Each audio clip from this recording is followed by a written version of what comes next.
Oh man, here we go. 1 artillery, 100 landmines versus 50 BT7s. I wonder how this is gonna go. So we're back with some more Total Tank Simulator, and today we're back with some user-suggested battles. If you have any battle suggestions, leave it in the comment section below, and I'll see if I can get them done. So today we've got some interesting ones. The Battle of Kursk, Operation Citadel, with 16 light Soviet tanks, 10 medium Soviet tanks, 6 heavy Soviet tanks, 6 artillery, and 6 anti-tank guns, versus 18 light German tanks, 14 medium tanks, and 10 heavy tanks, the Tigers. And so I'm gonna say my bet's on the German side because they have more tanks, but the artillery and anti-tank stuff might play a huge role in this battle. And so we're about to find out if it actually does make a huge difference to have a lot of variation in terms of the battle. So something died immediately. I think what just happened, I've noticed this, if they drop and shoot right away, they will get destroyed. This is not looking good. We've got a lot of lights that are having problems on the German side. I don't know why I'm rooting for the Germans. Look at all the BT7s. This is one thing I noticed with the BT7s. They constantly move, and they don't get destroyed very easily. So we got all the light tanks are pretty much destroyed on the German side, and there's still a ton of BT7s up, which is a huge problem because they can cause some serious issues. Oh, I love the deflection shots into other tanks causing destruction. That's so freaking awesome. Okay, the heavies. We've got a couple heavies left on both sides and a lot of mediums. And the heavies are focused on the BT7s. It looks like the Germans are going to lose this battle. And they are coming in hard right now. It is definitely a Soviet victory in this regard. That one BT7 lasted forever. It's just crazy. It's just insane how long they last. The next battles is pretty interesting because the guy left a bunch of suggestions, and I'm really excited to check them out. But I want to see if maybe we can make this different. Or it's over. It's done. Wow. Didn't even get anywhere. The artillery just wrecked them. I think the anti-tank guns played a huge difference too. I don't know. Maybe it's like depends on the layout, because you can see like I had a line. So maybe if we put a couple pretty much similar to what it is on the Soviet side, maybe that will make a big difference, because we for some reason it just didn't go very well. And what if we move the heavies up more, like closer, because the heavies on the Soviet side are pretty close too. So we're gonna space them out, but we're gonna also let's see, we could put one right here. And I think that'll be good because they're closer. They're basically the same distance. So maybe it made a huge difference being that far away to where they didn't shoot as fast. And so when see, it did it again. It's falling and shooting and destroying itself. Look at that. One shot immobilized. Okay, so the lights are coming in. The lights are going to take the brunt of the damage from the BT7s and stuff. The mediums are coming up from behind. The mediums should be able to do a lot of damage to the BT7s now that the lights took a lot of the damage in the front. Oh, it's a huge difference already, because now the heavies are up shooting. The heavies have a long range, and so they have the ability to shoot pretty far without any issues. I like that wide angle. You guys say you really like that, but I gotta get some up close stuff, you know? I gotta see it up close and personal. Alright, here we go. Coming in. The one BT7 in the back. It made a huge difference. But I wonder if the Soviets are still going to win this fight. There's a lot of heavies on this side, though. Lots of heavies. Look at that smoldering corpse. Oh, yes. Oh, the heavies are pushing through, though. It's all over for the Soviets. Yeah, look at this.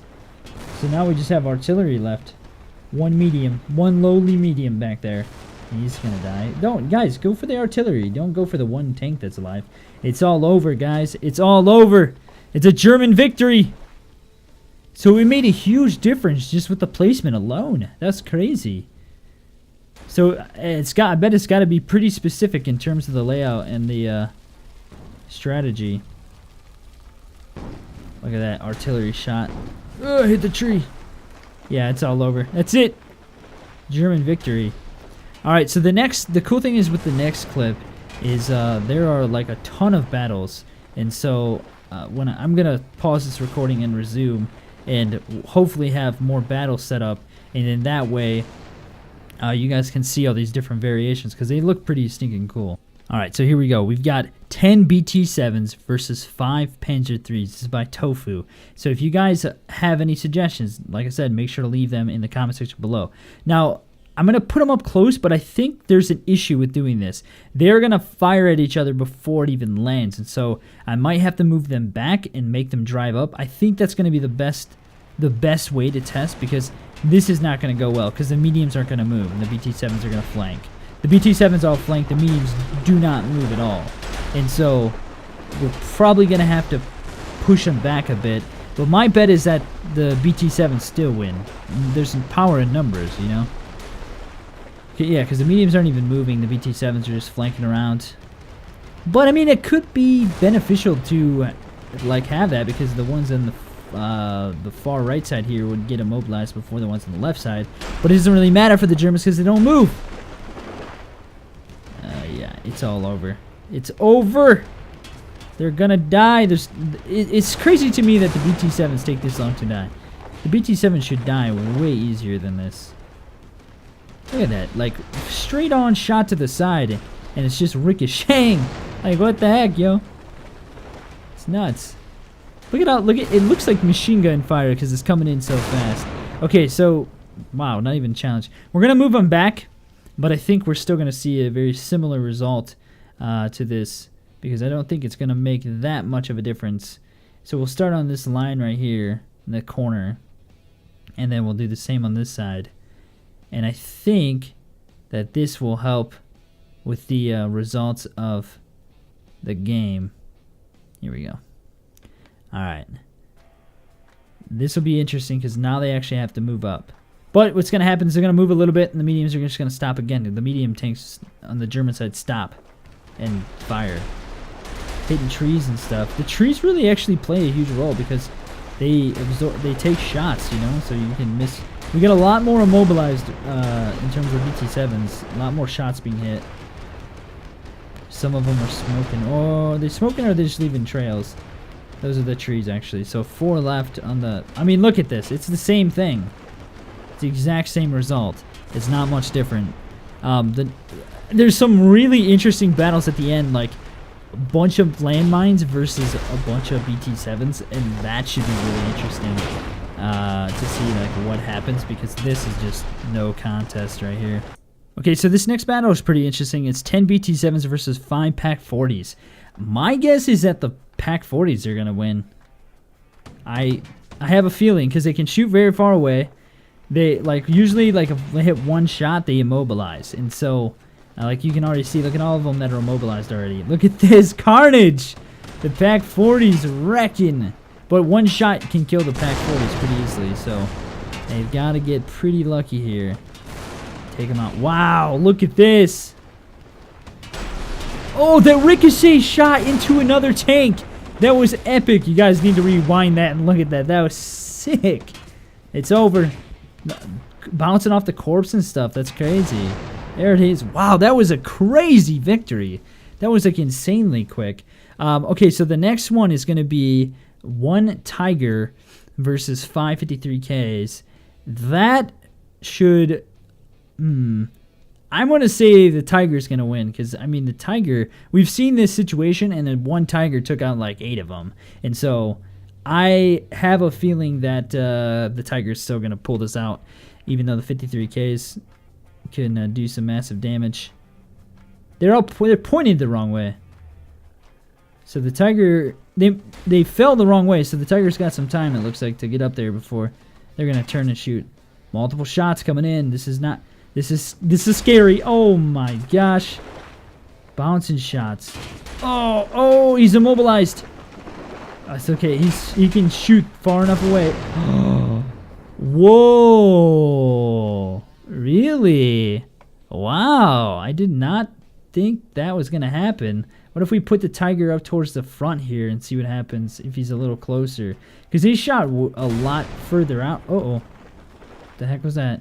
They're falling and destroying themselves.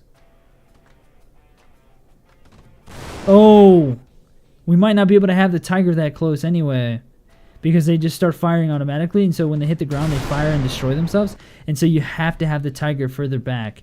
So you're going to be left with the same results. They have to hit the ground first. You got to find the sweet spot. Dang it. Nope. It's not going to work. You got to find like the sweet spot, but if you push it back further, then they're going to shoot before the Tiger can even get there. The Tiger's got time. They're turned around. That kind of stinks. I think nothing should move or shoot until everything is landed. So Dev, if the Dev is watching, he's using the tree as a shield. He's using shields, trees as shields. Dev, if you're watching this, maybe make it so the battle doesn't commence immediately. But wow, he's got him. He's gonna get him. Doesn't commence immediately, but once everything touches the ground, then things can start firing, because that looks like a bug. So that's it right there. That's gonna be it. It's gonna be game. Don't miss your shots. Whoa. There we go. He missed his shots, man. Okay, so the next one is the very interesting one. 50 BT7s versus 100 well-placed landmines and 1 Arty in the back. I wonder how this is gonna go. My bet is on the landmines. I'm so excited. Oh man, here we go. 1 artillery, 100 landmines versus 50 BT7s. I wonder how this is gonna go. My bet's on the landmines. I'm really excited. From the perspective of the artillery, you can't really see anything. Okay, so my bet is that if they make it through, if one makes it through, it's over. But look, they're going to get immobilized. Oh, yes, they got stopped. Okay, so if they make it through the first line, they've got to go. Whoa, that chain reaction, though. They make it through the first line, they got to make it through the second line, and they probably can't make it through the second line because the AI is good, but it's not that good. But if one makes it through, it's all over.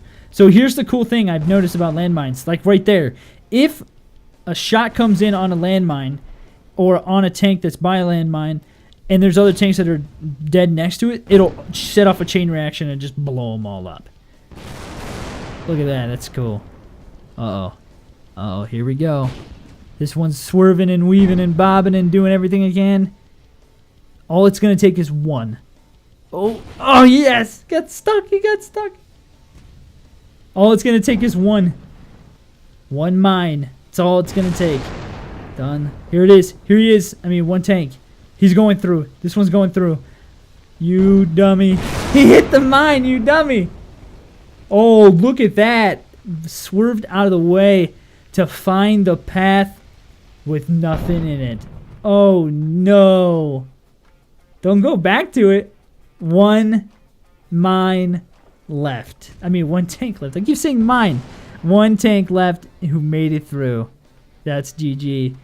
So, I wonder if we put like a anti-tank gun down next to it, if it could protect from something like this. But I wonder if you put down, dude, he just rammed it. If you put down an anti-tank gun with it, if it's going to throw off the AI essentially, and they're going to focus on that or something, because they don't recognize the landmines, and so everything is focusing on that one artillery. So all the BT7s are focusing on the one artillery driving through, and they don't even see the landmines, and so there's no concern. And so my thought is that maybe the anti-tank gun's actually going to make this worse, and they're going to be able to get through even easier because there's going to be two targets that they're going to target.